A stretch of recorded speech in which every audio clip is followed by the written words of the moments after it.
কেকটি বানাতে যেয়ে অনেক বড় রিস্ক নিয়ে ফেলেছি। কাজ করার পরে ভাবলাম এত বড় রিস্ক নেওয়া হয়তো ঠিক হয়নি। এই বোর্ডটি বানাতে আমার হাজব্যান্ড হেল্প করেছে। কেকটি যেহেতু 6 পাউন্ডের ছিল সেহেতু একটু বিশাল বড়, বর্তমানে আমার বানানো সবচেয়ে বড় কেক। কেকটি সম্পূর্ণ ভিডিওই অল্প অল্প করে করেছিলাম। মোবাইলের স্টোরেজে জায়গা না থাকার কারণে আমার সব ভিডিওগুলো ডিলিট হয়েছে। কেকের ভিডিও করতে অনেক কষ্ট, আমার অনেকগুলো ভিডিও ডিলিট হয়ে গিয়েছে, এজন্য আমি আপলোড দিতে পারিনি, আপনাদের সাথে শেয়ারও করতে পারি। কেকটি অর্ডার আসে, আর্জেন্ট অর্ডার, দুপুর 3টা বাজে। তখন আমার হাজব্যান্ড যখন ফোন দিয়ে আমাকে বলে যে 10 পাউন্ডের একটি কেক লাগবে, তো আমি বলেছিলাম কোনো সমস্যা নেই, আচ্ছা দেওয়া যাবে, কিন্তু কবে লাগবে? সে বললো আজই লাগবে। আমি তো অবাক, আমি বললাম না, আমাকে সময় দিতে হবে। তারপরে একটু পরে আবার ফোন দিয়ে বলছে যে আচ্ছা 6 পাউন্ড কি করে দেওয়া যাবে? তো আমি কিছু না ভেবে হ্যাঁ বলে দিয়েছি এবং দুপুর 3টায় সাথে সাথে চলে গেলাম আমি হোসাইন মার্কেট। আমার কাছে বোর্ড ছিল না, এত বড় মোল্ডও ছিল না। তারপর আমি কত বড় রিস্ক নিয়ে হ্যাঁ বলে দিলাম, আর ভাবলাম যে ছোট ছোট মোল্ড দিয়ে একসাথে কেক জুড়ে দিতে গেলে অনেকটা সময় লেগে যায়। আল্লাহর অশেষ রহমত, রাস্তায় কোনো জ্যাম ছিল না।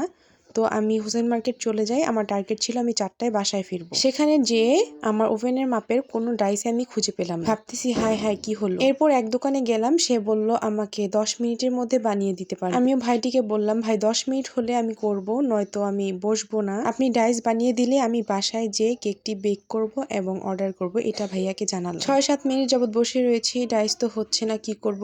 বললাম ভাই আপনি বানাতে থাকেন, আমি ডিম আর চিনি কিনে নিয়ে আসছি। ডিম চিনি কিনতে যতক্ষণ, নিয়ে এসে দেখি যেখানে আমি বসেছিলাম সেইখানেই লোকটি ডাইসটি রেখে দিয়েছে। আমি তো অবাক। 4টা 10-এর দিকে বাসায় ফিরি। 4 ঘন্টার মধ্যে 1 মিনিটও আমি সময় নষ্ট করি। বলেছিলাম রাত 9টায় কেক কমপ্লিট করব, বাট রাত 8টার মধ্যে আমার কেকটি আমি কমপ্লিট করতে পেরেছি। এরপর আমার হাজবেন্ডকে বললাম বোর্ড তো নেই, এর ব্যবস্থা তো অবশ্যই তোমাকে করতে হবে। সে দুষ্টুমি করে বলছিল তোমাকে অর্ডারও এনে দিব, আবার তোমার এই কাজও করে দিব। আমি বললাম বোর্ড আর বক্স তোমার থেকে ভালো আমাকে কেউ বানিয়ে দিতে পারবে। সে ফয়েল পেপার দিয়ে খুব সুন্দর করে একটি বোর্ড রেডি করে দিয়েছে। যখন ডাইসটি তৈরি করে হাতে করে নিয়ে রিক্সায় বসে আসছিলাম, ভাবছিলাম যে প্রস্থের মাপ তো নিয়েছি, বাট ওভেনের ভিতরে কি লম্বালম্বি ডাইসটি ঢুকবে নাকি, আবার চিন্তায় পড়ে গেল। আল্লাহকে বারবার ডাকছিলাম, কারণ প্রস্থের মাপ নিজেই আমি আন্দাজ করে দিয়েছি, 12 ইঞ্চি বলেছিলাম। বাসায় এসে ঢুকে প্রথমেই ডাইসটিকে ওভেনের ভিতরে ঢুকিয়ে দেখলাম যে না ঠিক আছে, তারপর একটু নিশ্চিন্ত হলাম। এরপরে বেক করার কাজে লেগে পড়লাম। 5টার মধ্যে অলরেডি আমি ওভেনের মধ্যে কেক দিয়ে দিয়েছি। ওভেনের ভিতরে থাকা অবস্থায় আমি সুগার সিরাপ সহ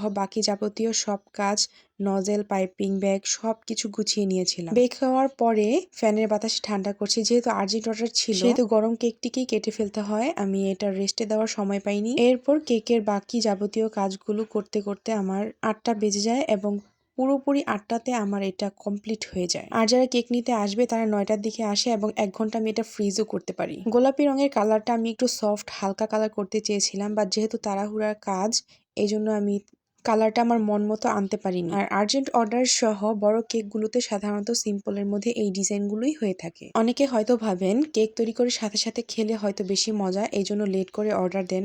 আসলে তা না, কেক তৈরি করে তার পরের দিন খেলে সবচাইতে বেশি টেস্ট পাওয়া যায়। আমি যে এত তাড়াতাড়ি এত বড় একটি কেক কমপ্লিট করতে পারবো আমি নিজেই ভাবিনি। আসলে আমাদের বেকারসদের সাহস অনেক বেশি, তবে কেক বানানোর পরে ভাবছিলাম যে এত সাহস করা ঠিক হয়নি। এত বড় কেক যেহেতু দোকানে অ্যাভেলেবেল থাকে না এবং যাদের অনুষ্ঠান তাদের কেকটিও সন্ধ্যার মধ্যে দরকার ছিল, নয়তো সব স্পয়েলড হয়ে যায়, এই জন্য রিস্ক নেওয়া।